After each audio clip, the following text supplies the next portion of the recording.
نحمده ونصلي ونسلم على رسوله الكريم.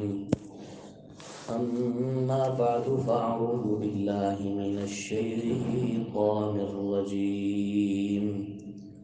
بسم الله الرحمن الرحيم.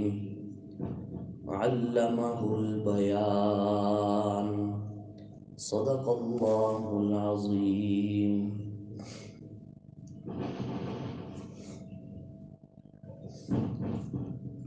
سورۃ الرحمن کی پہلی 4 آیتوں میں اللہ نے ان 4 چیزوں کا انتخاب کیا جنہیں دیگر اشیاء میں امتیازی حیثیت حاصل ہے۔ پہلی آیت میں اپنی صفت رحمت کا ذکر کیا جو ساری صفات سے برتر ہے۔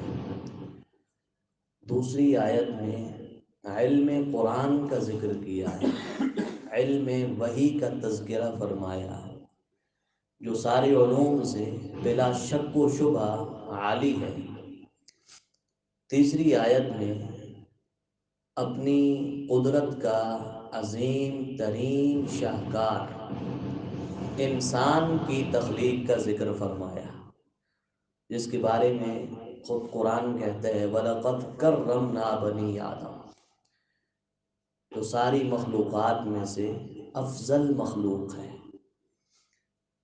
انسان سب سے افضل مخلوق ہے، اس پہ سب سے بڑی دلیل یہ ہے جو آسان بھی ہے، عام فہم بھی ہے اور اسے آپ یاد بھی رکھ سکتے ہیں کہ انسان کی عظمت کی دلیل کے لیے اتنی بات ہی کافی ہے کہ کم و بیش 1.25 لاکھ انبیاء کرام نسل انسانی سے تعلق رکھتے ہیں۔ یہ اگر سب سے اعلیٰ مخلوق نہ ہوتی تو انبیاء انسان نہ ہوتے بلکہ اس مخلوق سے تعلق رکھتے جو اللہ کے نزدیک سب سے افضل ہے۔ تو تیسری آیت میں انسان کا ذکر، یہ بھی سب سے اعلیٰ مخلوق۔ چوتھی آیت جو آج ہم سیکھنے کی کوشش کریں گے، اس میں اللہ نے انسان کے ایک وصف کا ذکر کیا اور انسان کا یہ وصف اس کے اپنے باقی اوصاف سے جدا ہے اور زیادہ شان والا ہے۔ وہ وصف ہے علمہ البیان، کہ میں نے انسان کو بولنا سکھایا، میں نے انسان کو بولنا سکھایا۔ تو دیکھیں انسان کے اندر بہت سارے اوصاف ہیں، ہم کھاتے ہیں پیتے ہیں یہ اوصاف ہیں، ہم سانس لیتے ہیں یہ ایک وصف ہے، ہمارا دل دھڑکتا ہے یہ ایک وصف ہے، ہمارا دماغ سوچتا ہے یہ ایک وصف ہے، ہم سوتے ہیں جاگتے ہیں اٹھتے ہیں بیٹھتے ہیں پھرتے ہیں لیٹتے ہیں، یہ اوصاف ہیں۔ لیکن ان اوصاف کی وجہ سے ہمیں کوئی امتیازی حیثیت حاصل نہیں ہوتی، ہمیں کوئی نمایاں مقام حاصل نہیں ہوتا۔ اگر ہم کھاتے پیتے ہیں وہ حیوان بھی کھاتے پیتے ہیں، ہم سوتے ہیں وہ بھی سوتے ہیں، ہم اٹھتے بیٹھتے لیٹتے ہیں ان کے اندر بھی یہ چیزیں پائی جاتی ہیں۔ تو وہ کون سا وصف ہے جو ہمیں حیوانات سے ممتاز کرتا ہے، جدا کرتا ہے، الگ کرتا ہے؟ تو بلا شبہ وہ وصف ہے ہمارا بولنا، کہ اللہ نے جس انداز میں بولنے کی طاقت اور قدرت انسان کے اندر رکھی ہے اس طرح کی بولنے کی طاقت اور قدرت اور مخلوقات کے اندر نہیں رکھی۔ تو اس لحاظ سے میں کہہ سکتا ہوں کہ اس میں بھی اللہ نے اس وصف کا ذکر کیا جو باقی سارے اوصاف سے جدا ہے۔ تو ہمیں قوت نطق کا مل جانا، بولنے کی طاقت کا مل جانا، یہ اللہ رب العزت کا ایک خصوصی انعام ہے۔ اور عظمت قرآن کے ضمن میں جب اس کا ذکر آیا تو مفسرین کرام نے لکھا کہ اللہ نے پیچھے کہا میں بڑا مہربان ہوں، میں نے قرآن سیکھنے کے لیے تجھے پیدا کیا ہے اور میں نے تجھے زبان دی ہے نا، اب تیرا حق بنتا ہے کہ تیری زبان ہو اور میرا قرآن ہو، تیری زبان ہو اور میرا قرآن ہو۔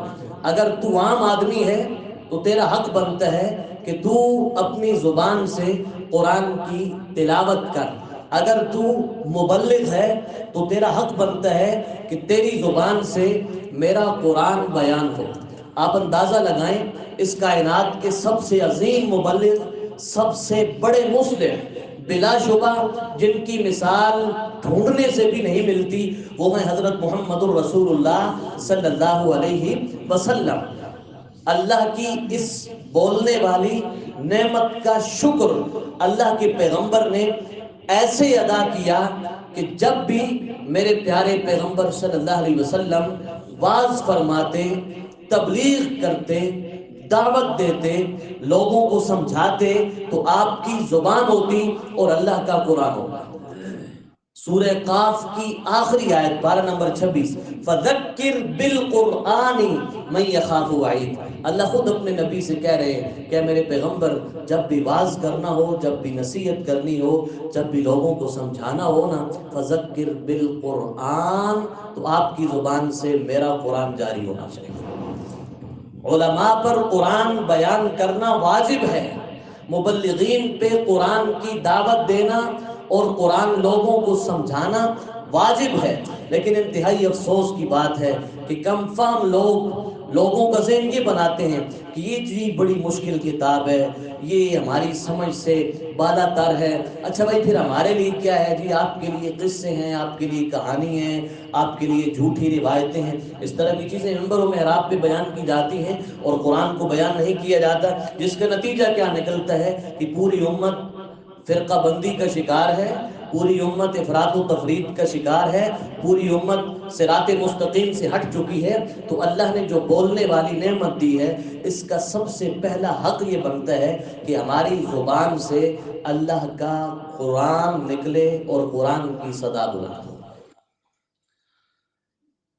اس کے علاوہ، قرآن کے علاوہ، اس زبان کا یہ حق بنتا ہے، اس نعمت کا یہ شکر بنتا ہے کہ ہم اس زبان کو، زبان میں بولنے کی طاقت رکھنے والے اللہ کو یاد رکھنے میں اس زبان کو مصروف رکھیں۔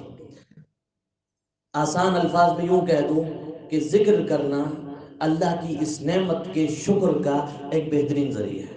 یہ نعمت ہے نا، ثم لتسألن یومئذ عن النعیم۔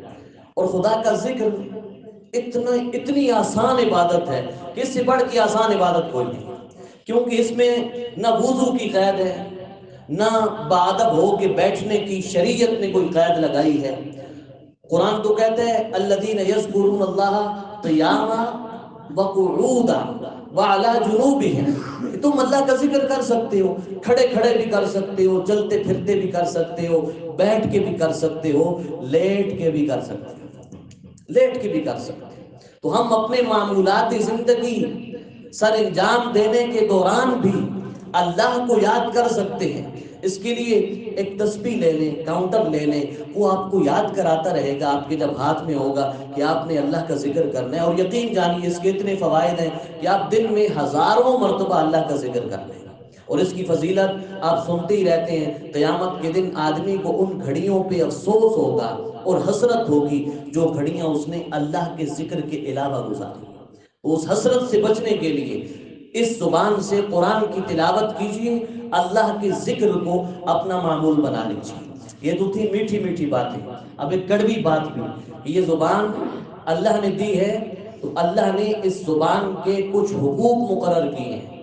اگر آپ ان حقوق کو ادا نہیں کریں گے تو کل قیامت کے دن یہی زبان آپ کی جہنم میں داخلے کا باعث بن جائے گی۔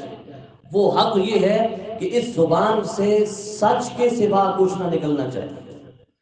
قرآن مجید خود کہتا ہے پارہ نمبر 22 کے اندر، سورہ احزاب کا آخری رکوع، یا ایھا الذین آمنوا اتقوا اللہ، اے وہ لوگوں جو ایمان لائے ہو اللہ سے ڈرتے رہو، وقولوا قولا سدیدا، وقولوا قولا سدیدا، اور جب بھی اس زبان کا استعمال کرو نا اس سے بولنا ہو نا تو درست بات کہنا، غلط بات نہ کہنا۔